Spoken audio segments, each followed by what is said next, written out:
Mirë, jemi rikthyer në studio, kemi diskutuar në fakt për performancën e dyshes të jashtëzakonshme të këngëtarëve Elifara edhe Merita Aliri, sigurisht në super formë edhe me një art jashtëzakonshëm të tyre. Por do të flasim për një temë shumë të bukur edhe të jashtëzakonshme. Unë kam shumë për zemër, si një nip i rritur nga gjysher, kam patur fatin që t'i njoh të katërt, edhe pse në kohë të ndryshme, por për të shijuar, kam shijuar gjyshit që kanë jetuar me mua edhe janë rritur. Në këtë sens, them që jam ndikuar për temën e sotme nga jeta ime personale. Jam i nderuar që kam 3 zonja në këtë studio për të rrëfyer eksperiencat e tyre. Do ta nis sigurisht me të parën, me një nga nënat më të famshme në Shqipëri, sigurisht jo vetëm për niprit e saj të mrekullueshëm, por edhe për shpirtin e jashtëzakonshëm human dhe kontributin që ajo jep edhe për ata fëmijë që ndoshta fati nuk ka qenë aq bujar për të njohur prindrit e tyre në radhë parë, por edhe gjyshin e gjyshen më pas. Sandra gjithmonë jep kontributin e jashtëzakonshëm.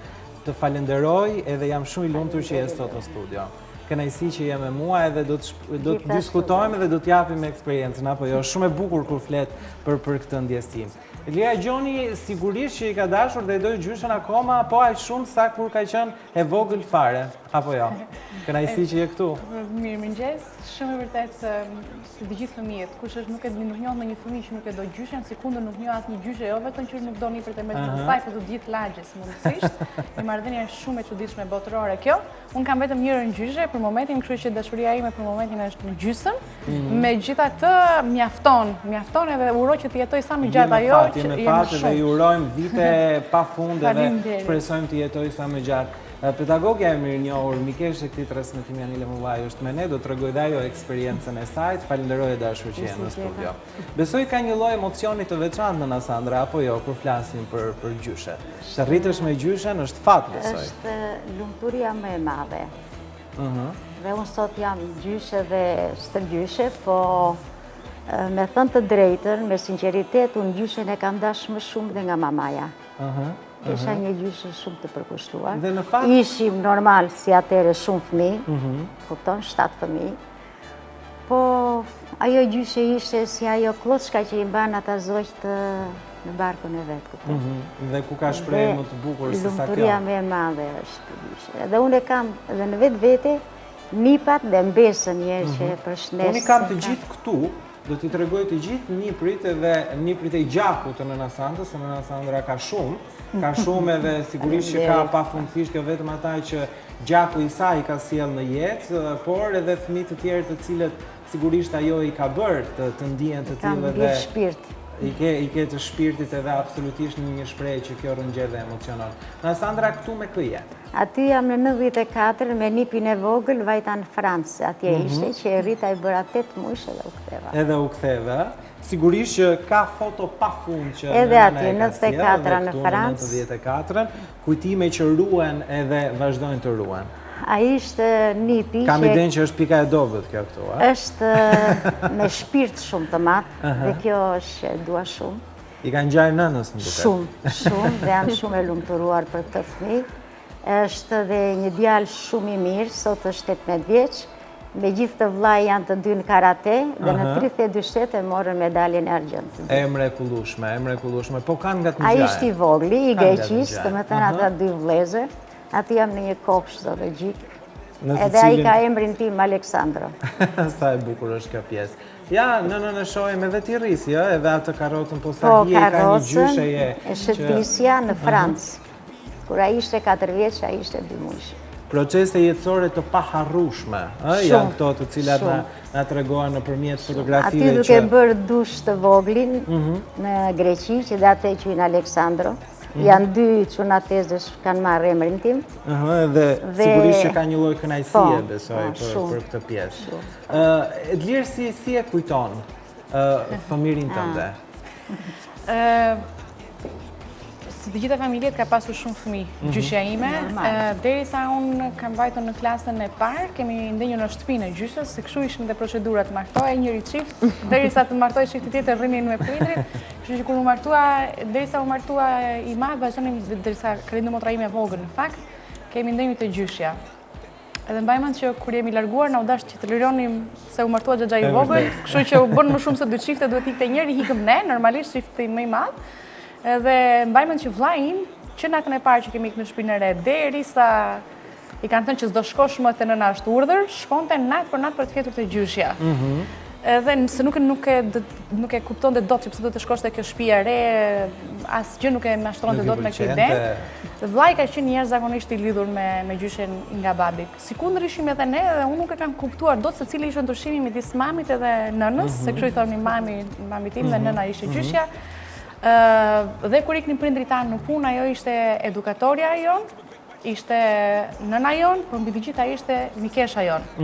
Shumë e çuditshme që ta thuash këtë sot, por shumë e vërtetë. Po kush e ka pasur një gjyshe në shtëpi e kupton shumë mirë këtë shprehje. Edhe ne që shkonim në kopësht apo në shkollë, kur vinim pasdite në shtëpi, kishim të tjera vjeshta, të tjera pralla që i shpikte nëna, që i dinte ajo versionet e veta, nuk diskutohet.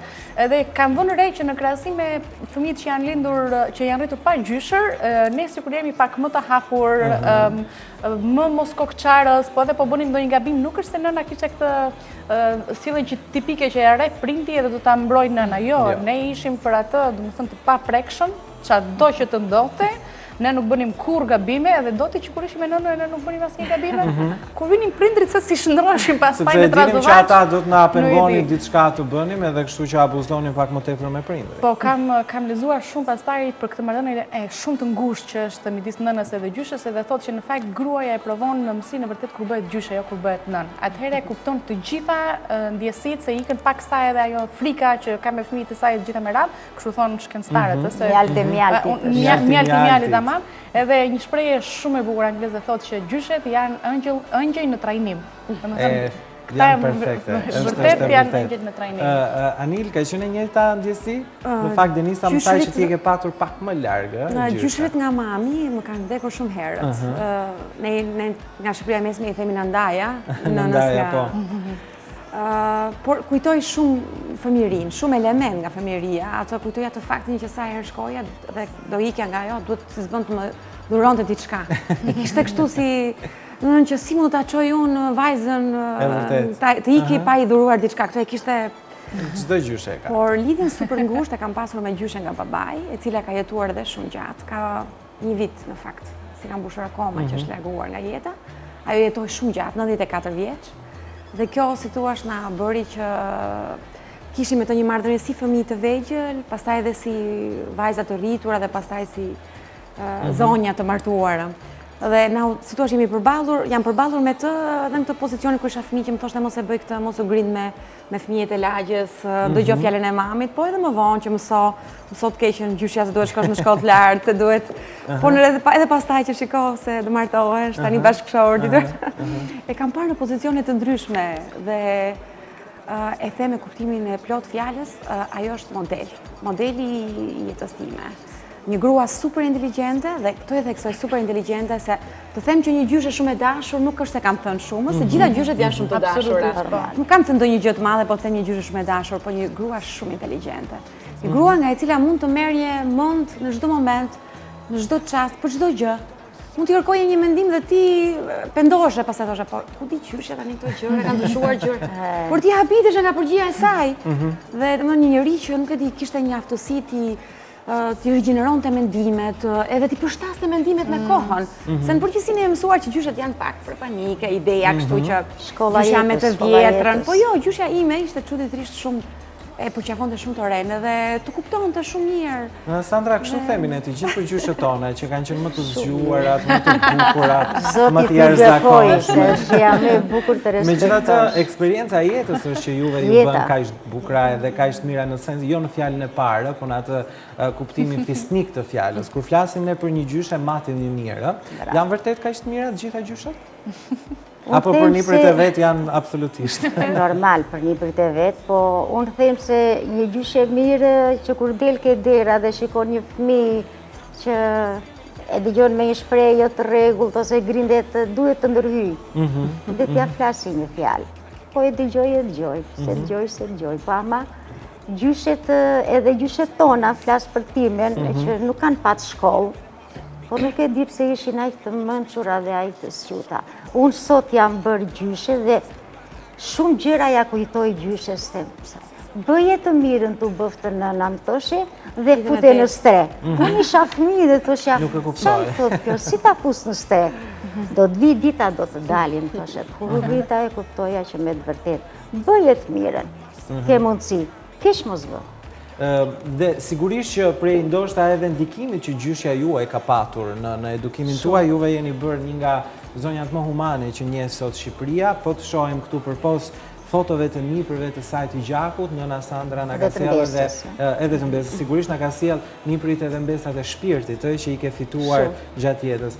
Kur ke rënë për herë të parë në kontakt nëna Sandra me këta fëmijë të braktisur? Unë u ktheva isha 12 vjet në emigrim, sa në Francë, sa në Greqi, që rrita normal fëmijët e mi, dhe u ktheva mbasi rrita dhe këto të Greqisë, u ktheva dhe një vit ndejta ashtu si një gjë e humbur në vetvete.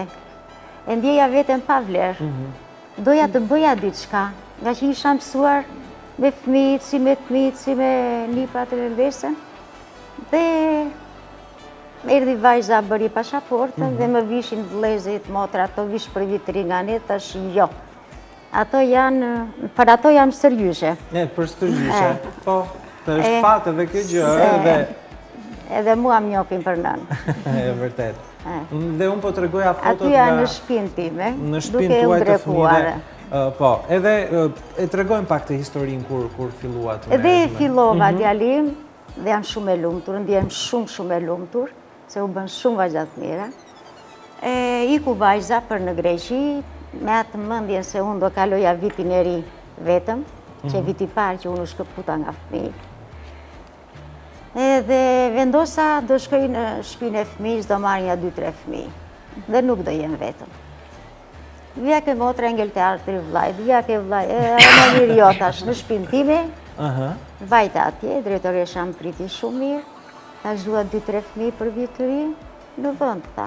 Vajta i mora më datën 31, që në mëngjes, kesha pregatitur, edhe sa dhurata kështu, u a kësha vënë poshtë pemës, e kaluam shumë mirë, mora edhe një kushirën time dhe ajo e vetme si puna ime, se erdi koha që ne ngellëm vetëm. Dhe në 12 kur merë vajza në telefon, për të uruar si që dalin nga kisha, si të mos greku që ka i qikë të kësuka. Thot, mama, ku je në shpi? Pse moj mama dhe fillon qanë? I thash fëmijë, këndoni i qikë vitiri, edhe ishin të një familje nga Kuksi. Ato më thanë, a filloni dhe fillova i para në ato vitit. Mama ta ke bërë në një registrim, në një thash, s'ka gëmi në njërë mamaja. Filloni fëmijë, thuj, teta Angela, që në filania teta Angela, to, na edhe këtë zonjën e nderuar që kam këtu, i mori ajo kushira, ajo 80 vjeqe. E thot, Angela, rritu bëftë, thot, teta profesore hatë, thot, se mamaja jote si gjithmonë, dhëtë, ta shi e ka thëjnë, azile pleshtot, edhe në qërë dhe fëmijësh. Pra i ka shpin plot gjithmonë? Po si, tha jo, ka marrë 3 fëmijë, tha nga shpia, tha atje, tha dhe, vdeksha unë mëj mama, tha, jo zemra ime, tha shpo, e disa reap janë, tha me juve do grindesh ano ime. Me këta meren dhe shumë mirë, ma dje ka lëjë dhe vitin e vishë mirë. I vura flete, nuk grejta në mëgjes, i qova, kur i qova atje, kjo është një dokumentari përsëritur, se kam thënë dhe diku, gjej një vajzë shumë të bukur, shumë veshje moderne, ora që 5:30 binde dhe shi, janar, një janari. Edhe po haje me edukatorin, ndonte të dilte shëtitje. Edukatorja ishe frikë, nuk mund të alinte. Kjo grinde pa shumë nervoze. E thash, hajde këtu ke nëna, më pa, nuk më njifte, as nuk e njifsha. Futu brënda, se unë jam tani e moshuar dhe do i kish pit ka ato buzit shkoj shpi se filloj dhe shiu dhe shnaf. Futu brënda, të premton në këtë javë do i të të marrë një mazit e do të shëtis. Dhe vajta, në datën 4 të marrë pasaportën që ma mbajt në atje. Edhe i thash drejtoreshës, falemderit tha drejtoresha se kishe qetësuar. E di qa kam menduar këto 4 ditë s'kam qene qetë, thash. Do më lejosh e vitë punoj me vajzat e shpisë fëmijës. Të paktën vajzat që duhet dalin në jetë, thash. No, falemderit, tha. Kërjera jo, kryoj kushtet dhe fillova. Vija për ditë, në orën 1 që vinin nga shkolla hanin drejt dhe mërësha unë 1:30 deri në 3 që fillon dhe studimi. E fillova me higjenën, mirë, bajtjen e trupit, si të qepi, si të kryova, do me thënë atë një klasë shumë të pajisur. me pinj, me shtiza, me gjitha dhe filluan punonin. Dhe punonin pulovraj, punonin gjëra, çanta me lesh, kështu gjëra. Sot ato duhet kanë dalë në jetë, ë? Kanë dalë në jetë. Janë vërë dhe prindër, janë si qikte. Vazhdojnë universitetet. Mendo se çfarë ndikimi ka figura e një gjyshe? E vërtet është një kënaqësi shumë e madhe për shoqëritet. Unë isha një që jepja dashuri. Mendo edhe zonja të tjera të nderuara. Po e disa dashuri merrja unë kur hyja në ato borën e shtëpisë madhe. Si mësulesh si dallandyshet gjithë edhe në balkon më ruanin. Erdhi nëna që nga rruga dhe zbritshë. E mrekullueshme. E dirë sa rëndësishme është figura e një gjyshe në jetën tonë, edhe të gjyshit, ata janë të pandarë njëri tjetrin, po ndoshta ne bëjmë pak me gjyshet, se gjyshet janë pak më lëzonjarë, na mbrojnë çik më tepër, të paktën kështu e ruajun kujtimin e gjysheve të mia. E di, Klevis, kam qenë për disa vite larg Shqipërisë dhe ditën që u ktheva, përpos duhesh të bërë disa gjëra për zakoni, për takuar njerëzit, unë i thash tim shoqë unë duhet të shkojmë urgjent të gjyshja. Ajo që më kishte ngelur gjallë, më thënë se atë nga babi i kisha humur, që duhet të shkoj atë ajo dhe mamaja si me mëje. Dhe nuk kam pushuar do të së qari, edhe i thoja mamit që sa herë vjen ti këtu, pse nuk vjen më shpesh, duke kërkuar llogari mamit tim, domethënë që duhet ta kisha unë nënën afër, unë do të vija për ditë, nuk vija një herë në javë siç vjen ti, me këtë ide. Dhe ulesh e dëgjon për orë të tëra që të flet pafund, që nuk të bezdis asnjëherë, që t'i thot ato fjalët një lloj si ëmbëlsirat që t'i jep nga dora, edhe madje së fundmi, unë nuk shkoj më se më merr malli se kam qenë larg. Unë tani vite, po dua një herë në javë, një herë në 2 javë për që shkoj në Vlorë, se unë i kam të dyja gjyshet labe. Gjyshja për të cilën po flas, kjo është gjyshja për të cilën që është akoma që jeton. Nëna ime nga ana e mamit, domethënë, së bashku me gjyshin, po gjyshja është një gjyshe labe tipike, siç mund ta shikoni. Ju i keni parë në këto këngët e vajit, këto këngët që këndohen me emigracione të tjera me radhë, është shumë e vërtetë që nënat labe e karakterizojnë atë. Por tani ngelet nëna nga mami që është gjallë, se po t'isha ajo tjetër do të ma kishe marrë ajo vëmendje se ka qenë më e fortë si karakter, ja ku është edhe gjyshja tjetër. Gjyshja nga babi, gjyshja tjetër super labe. Kjo ka qenë një karakter. Paska dhe super labe. Të merësisht karakteri fort, po për mua ajo është super karamele, ja dhe unë me 2 gjyshrit e mi nga mami sërish të më thënë. Të mrekullueshëm. Çfarë më bën përshtypje? Po, këto janë, tani që unë nuk e kam edhe mamin, te gjysha shkoj akoma më shpesh, se jemi dhe ngushëllimi njëra tjetër, se na mungon hallka lidhse, dhe ajo mundohet të gjejë ngushëllim tek unë, unë mundohem që të gjej ngushëllim tek ajo, dhe shumë e çuditshme, ajo është 84 vjeçë sot, është shumë e çuditshme se ke gjen ajo forcën që të më ngushëlloj mua në vend që të jap unë, domethënë sërish rolin e gjyshës e luan. Nuk e di si fitohet ky rol, si është në gjendje ajo që ta bëj këtë, nuk e kuptoj dot. Vetëm që më pushton akoma sikur të jem fëmijë, dhe më thot gjëra që mendonin që duhet të më thoshte mami, gjëra që mendonin që duhet të më thojë edhe vetë, dhe unë vazhdoj edhe kur mblidhemi në darkë, si të kjo gjyshe, si të gjyshja e mëparshme, si atëherë kur kishe një televizor, si sot që ka smartphone të gjithë njerëzit, atëherë mblidheshin shikonin të gjithë televizorin, sot mblidhen e shikojnë që të gjithë telefonin, kurse ajo shikon vetëm neve. Dhe kjo është dashuria shumë. Kjo është dashuria e gjyshës që shikon, i ka syt vetëm tek fëmijët, asnjëherë te ekrani, asnjëherë te celulari, tek asnjë gjë. Për atë jeta, gjithçka, filmi i jetës janë fëmijët. Dhe unë prandaj nuk mund të kem kurrë mjaftueshëm dashurinë, edhe nuk mund të them as mjaftueshëm faleminderit që të dyjave. Të them të drejtën, kur më vdiq gjyshja nga babi isha larg Shqipërisë dhe e kam çuditërisht, e kam ndier se do thonë njerëzit, po homi se gjyshja ishte, është një dhimbje. Jo, kjo është shpreha më fal për batutën, po më idiote e mundshme që mund të ekzistojë, sepse çdo njeri ka vendin e vet në jetën e gjithë. Nipit i dhëm, po mbani mend në shkollë kur bënin fëmijët shaka që do iki se më ka rënë gjyshja nga paralelet ose që kam nënën së mur. Dhe më thënë për të bërë gjoja shaka, por realisht gjyshën e ti nuk e hedh poshtë asnjë njeri të vretë më atje për nënën është... Unë jam i lumtur që sot shoh edhe brezin e ri që për gjyshet bën absolutisht shumë. Ka ndikim shumë të fortë tek... Për momentin e ndarjes me gjyshën e kam shumë të afërt, thashë nuk kanë mbushur akoma një vit. Nga natyra jam që ndjenjat nuk kam dëshirë të shpreh shumë. Edhe në rast të vdekjesh, trishtimin e mbaj brenda vetes nuk më pëlqen të bëj atë pjesën. Ka format e veta. Nuk e kam këtë pjesën që të qaj me ojie, ku të gjëra tilla. Në rastin e vdekjes së gjyshes, unë e lëshova totalisht vetën. Aq sa dhe prindrit e mi nuk u mërzitën sepse filluan të thonë që kjo nuk është natyrë kaq e lëshuar. Edhe Vetëm pjesë shumë e dhimbshme. Pata një emocion, një dhimbje shumë të madhe. Domethënë, madje u futa edhe tek ajo riti që unë e thash që nuk më pëlqen të fillosh ta qash me fjalë, por nuk ishte lidhje fare me riti, nuk ishte lidhje fare me ato që bëjnë të tjerët, ishte ndjesia. Ndërsa unë fakt do të flisja edhe për gjyshin. Po, e kemi gjyshen, gjyshin. E kemi dhe gjyshin. E kemi dhe gjyshin, janë shumë të rëndësishëm. Gjyshi është ai i cili se thuash më ka futur në gjak dashurin për librat dhe për shkollën. E dashuron të shkollën në mënyrën më të paparë, nuk ishte bërë shkollë të lartë, sepse ku ishte në universitetet atëherë, por nga ata njerëz që e dashuron të shkollën, dhe shkolla për to ishte një gjë shumë e rëndësishme. Dhe mbaj mend që ndryshe nga gjyshja, që gjyshet ke ngrënë, ke që nëna, je dhe shumë mirë, ke dhe shumë mirë, ke ftohtë, këto gjëra, domethënë që për kujdesit maksimal, dhe gjyshi kishte, shkolla në shkollë, morën ndonjë dietë. Po pse s'po mëson të keqin gjyshi? Po ulu pra, nuk kam parë se duke mësuar. Po ulu, ose kur na shkonte që bëlem, të keqin gjyshi shumë mirë. Kështu duhet lexoni.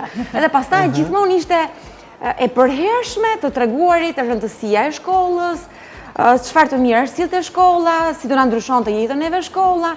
Gjyshin e kujtoj gjithmonë të lidhur me shkollën. Kam idenë që gjyshi ka qenë për të gjithë, gjyshi pak më i sertë në sensin jo negativ të fjalës, po më kërkues llogarie, ndërsa gjyshet kanë qenë gjithmonë ato që e zbusnin situatën, apo në gjyshi ishte na vinte në punë.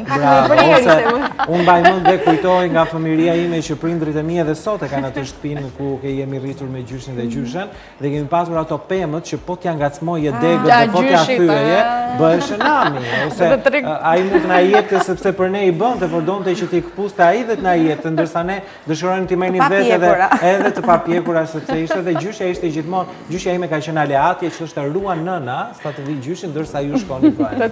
Pra, ka një lloj elementi të tillë. E dismë dhe gjyshi im për frutat, Klevis, gjyshi nga babi, ka qenë, është edhe me namë në fakt në zonën e tij, ai e kishte zakon të pandalshëm deri në momentin që ka vdekur, doli një herë për të parë një pemë që kishte mbjell, pastaj u kthye në shtrat sinqerisht, ka qenë shumë i dhënë pas pemëve, shartim, mbjellje, për kujdesje, fidan, portokallë, ullinj, agrume, siç kishte.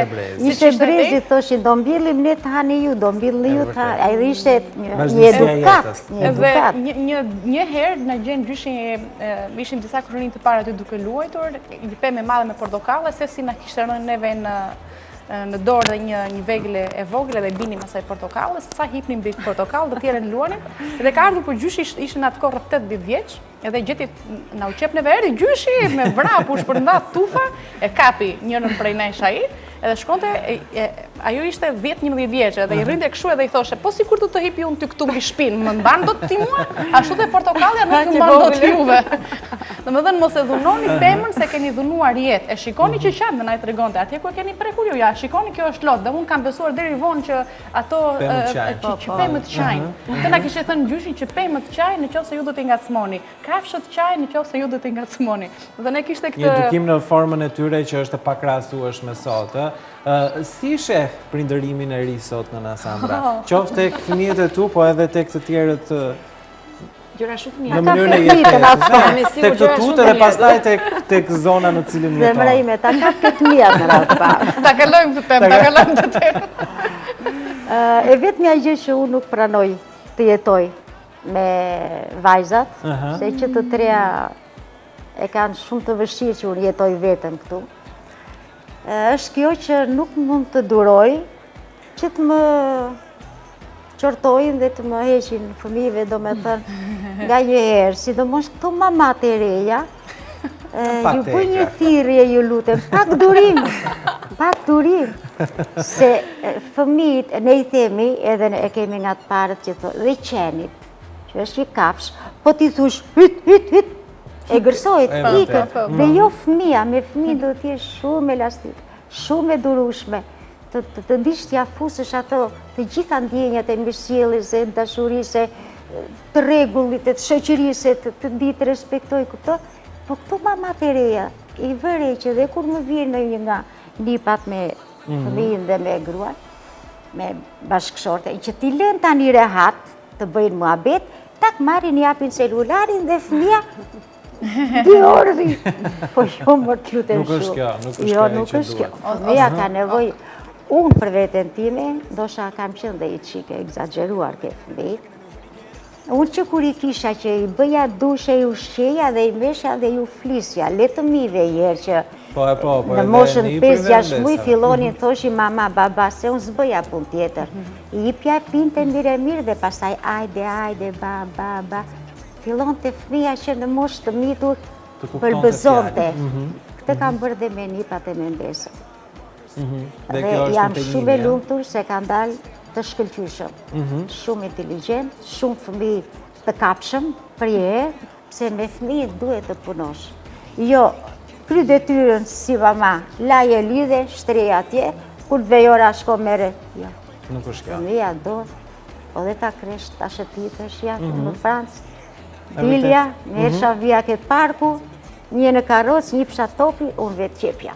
E vërtetë, shumë interesë. Po të shini të gjitha fotot që nëna na ka sjell, janë të gjithë niprit mbesat edhe stërniprit e saj, që i kemi të gjitha në natyrë dhe ja, nëna duke bërë triko edhe duke qepur, edhe fëmijët që janë të lirë dhe të lumtur për të luajtur. Ka ndryshuar kam iden prindërimi sot e lira?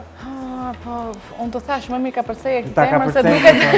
Të gjithë jemi në atë fazën që presim të bëhemi prindër, kështu që... E çuditshme është kjo, që si ka mundësi që ne sot, që jemi rritur aq me përkujdesje nga prindrit tanë, por le nga gjyshet, po edhe nga prindrit, që prindrit tanë kanë jetuar në një kohë që pushimi nuk njihej fare si term, se edhe të shtunën në dielën e kishte prenotuar tjetër kush për të bërë tjetër punë vullnetare. Kishin punë vullnetare. Po, të mbajnë mend, jo vetëm prindërit e mi, po edhe xhallarit e mi dhe tezet e mia, gjithkusht domethënë ka qenë shumë herët zgjimi në mëngjes për të marrë me çfarë mund të merr, në orën 6-7 kanë qenë të gjithë tek puna, kur ktheheshin çfarë do bësh më përpara, dhe prapë kanë gjetë kohën dhe durimin për të marrë me ne, nuk e harroj asnjëherë se si janë marrë prindrit me ne. Edhe gjyshrit gjithashtu, që keni pasur gjithë mëndin kur i thoshin, nëna, e këthen të kohë, nëna të këthen të përgjitje, ose mami, atërë kur mundej, kur se thot, ha që do? Zgudzohet të bëjë një pyetje fëmija, ha që do të thash? Dhe ka dalë dhe kjo moda e re, dhe më thënë që janë këto parqet e lojra, ja iPhone-et poste po ka parqet e lojrash të mbyllura dhe është një kujdestare që rrjetjet i e lë fëmijën e çfarë bën? Kafe me shoqe. O çfarë zgjidhje. Unë në fakt do të thosha diçka që më ka bërë përshtypje në fakt me kolegët, duam, flasim për gjitha gjëra. Normal. Dhe vëre një ndryshim para 10-15 vjetësh që një moment që virrat nuk e duam. Virrat në bezdisi. Ajo ka qenë gjithë jetë. Mi duam virrat. Durohen, fjalët e tepërta. Kurse shikoj të 4-5 vitet e fundit që thonë, o, sot ke vjerti, o, sa mirë, lumë si ti, po ta qonë fëmijën ke parku, besojë, po. Shikoj një ndryshim total, nga njëra anë, unë e kuptoj shumë mirë që dikush mund të thotë, po mirë, kjo është dashur për interes. Ndoshta edhe kjo, po nuk besoj se mund të ketë interes në marrëdhënien e gjakur. Për interes se sa të mohohen. Pra, ndoshta mund të nisi edhe si një marrëdhënie. Më e keqja më vogël kjo. Pra, jo them edhe këtë që mund të nisi ndoshta edhe si një marrëdhënie që ja shiko do ma marri për një 3-4 orë do ma gjezdisja andej. Por më pas kur do shikoj që gjyshja e do kaq shumë fëmijën, nipin, besën, që kujdeset kaq shumë për të, unë kam përshtypjen se kjo do jetë edhe një pasqyrim dashurie që do të kaloj pastaj edhe nga nusja tek vjera dhe njerëzore, kjo ka rëndësi. Sepse duam, po nuk u pam, nuk duhemi. Po edhe po nuk e provuam. Ne paragjykojmë që në momentin që nuk jemi vetë prindër, sot që nuk jemi edhe e themi që okej, duam lirin ton, duam të drejtat tona, po jo është më ka ekzistuar dhe kjo ideja që me vjerën, jo më mëson vjera me gjërat gabuara, ma mëson me ato mendimet e vjetra. Ka qenë kjo ideja, një periudhë goxha. Ndërsa gjyshet janë të mrekullueshme dhe se përshtaten në mënyrë absolute me çdo kohë të mundshme, madje edhe me të ardhmen din ta parashikojnë shumë mirë. Kur unë për herë të parë prezantoj të dashurën time në familje, ime më hap një lloj diskutime dhe thotë nuk e di pse është një mit i jashtëzakonshëm, i diskutohet sot më të madhe që ka një luftë vjerë dhe nuse. Kështu që në këtë diskutim parë ta heqim këtë fjalën luftë, heqim fjalën nuse dhe vjerë dhe përdorim fjalën nën dhe bija, ashtu sikurse në fakt ne vim në këtë jetë. Dhe sot e shoh të zbutur edhe tek brezi ynë këtë pjesën që nëna e partnerit apo ajo më ndihmon për këtë gjëra, qoftë edhe në personazhe ndoshta shembuj të cilët kanë vërtetuar të kundërtën. Tani nuk po themi që ka edhe marrëdhënie që funksionojnë, apo jo në Sandra, por që duhet parë në këtë lloj koncepti. Vetëm që është diçka, jeta ka dhënë shumë prova.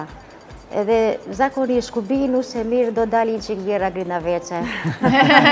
Kur bi vjera e mirë del nusja grinavece. Mirë po duhet i temi... Bravo, asjerë nuk bjen dyet mirat.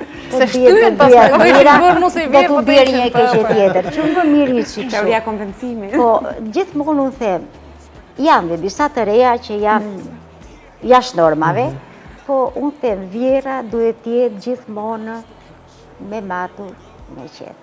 Vjera? Dhe duhet, po, duhet Inshallah, ta shkon duhet vjera një ime shikat... Do t'ja tregoj në YouTube, t'i them shiko që ka thënë kjo shoqja jote, kolega jote. Neve, mosha jonë, sa na knaqë dhe na lumëturon ajo respekti dhe fjale e ëmbël, jam gati edhe një punë mund t'a bëj vetë, po një fjalë të rënë, ose një mos përfilje, që të ngrijet nusja, që kam raste që i di, do me thënë se dalim pjëm kafe në shoqe e të ashtu. E unë i them, unë jam rehat, unë i kam të mirë, dhe dhe ndurë. S'ka asë një dhe këtë gjithër më mirë në këtë lloj forme. Dhe nusja më tepër respektin, fjallën e mirë dhe e disa i lumëtoron atë vjerët. A nusja du të thot fjallën e mirë? Fjallën e mirë. A, thashtë të dojli vetëm ashtë mësimin ti? Thashtë të thoje vetëm që vjera, po jo është që nga dhe nusja. Respekti nusja. Ne du të bëjmë respektin. Respekti zvajza ime do shikosh ti se dhe një vjerë në pranet jetë, dëgjonë, mos harroni na bën dhe mosha i qikve zvese. A, shu, Ta shi e pranojmë atë. Po. Se nësë të pysin të shketa që të bëjmë shumë unë mirë po sile, me dashuria, me mirë. Do t'a provojnë kur të bëjnë dhe ato mirë. Ta i që të ngret dhe nusja, të vishe, të regulojnë dhe të zbresi dhe pa i thënë vjerës që po dalë të pika.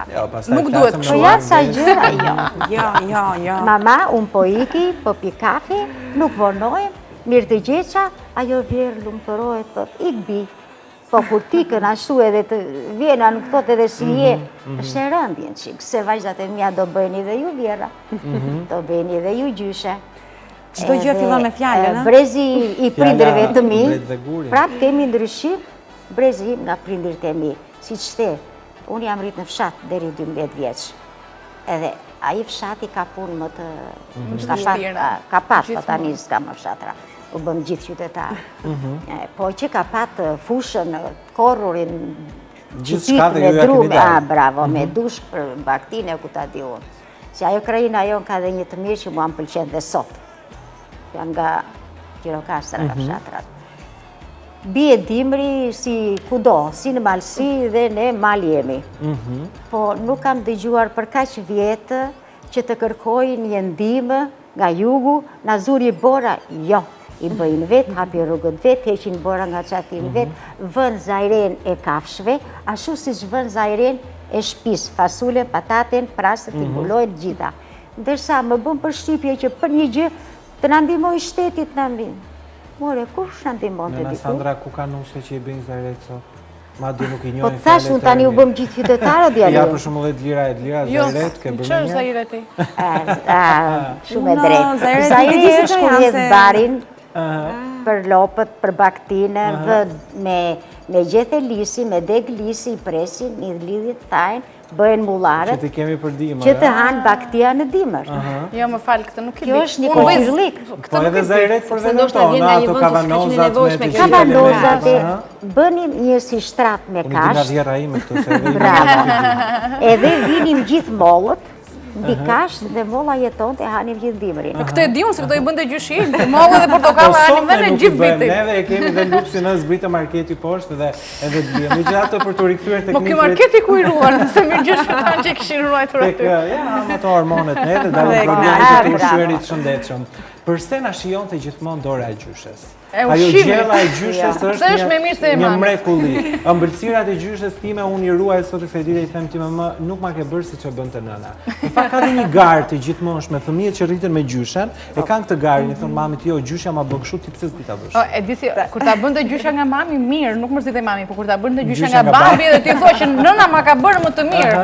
Po pse që ta pas ka bërë ajo më të mirë, ajo është më e vjetër se unë, po ta bënte gjyshja nga mami ishte në rregull. Ishim okay. Ani kështu e ke pasur edhe ti? Unë kam pasur një falë, vazhdo. Ai niti që te e kam pikë të dobët. Pika jote. Jorgo. Ja, e kam këtu. Kur vinte Krushka, e kam greke Krushka në Dëndrin, po.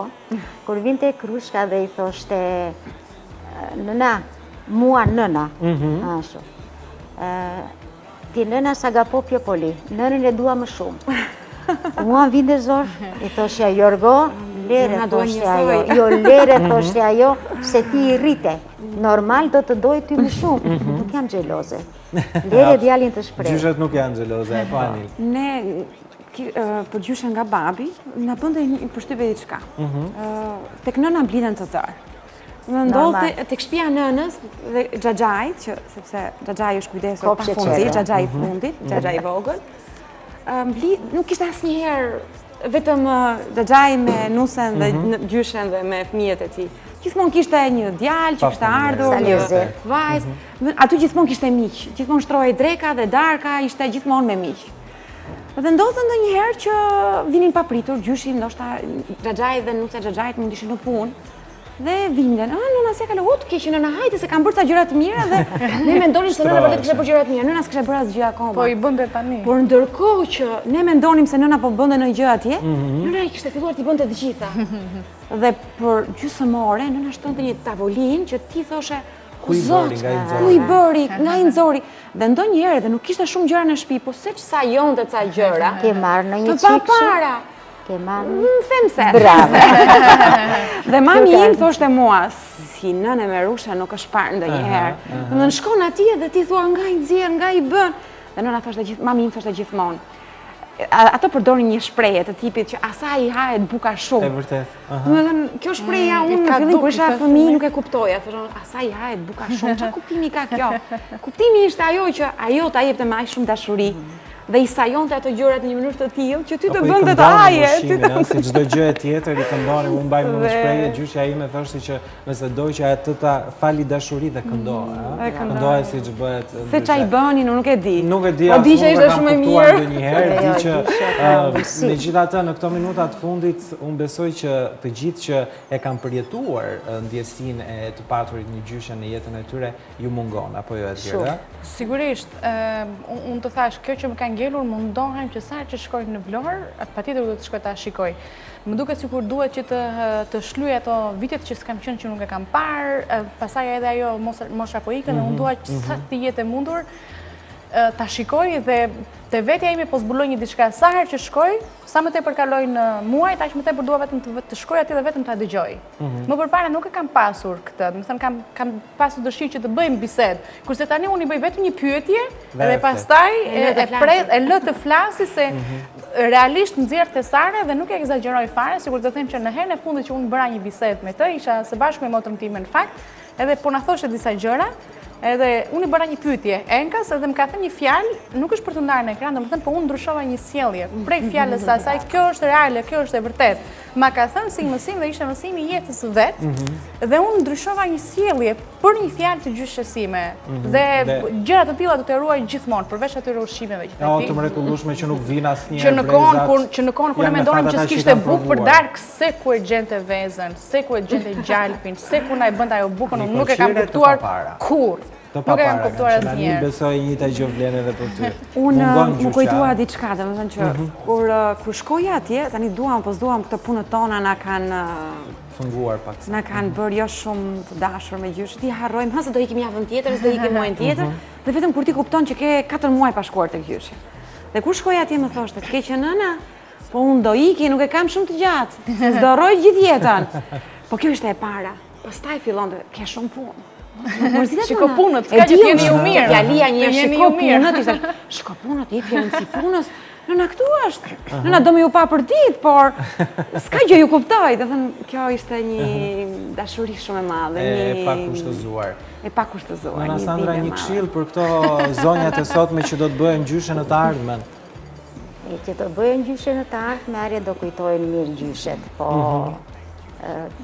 të bëhen ja kjo është, se por nuk e dhe shëmbullin gjyshja me atë urtësinë, me atë mirësjelljen, jo që se merë nusja dhe vajza, se nuk i ndaj unë, nusja dhe vajza, por nuk ka mundësi ta marri dhe trashëgimtari, fëmia që vjen mbrapa.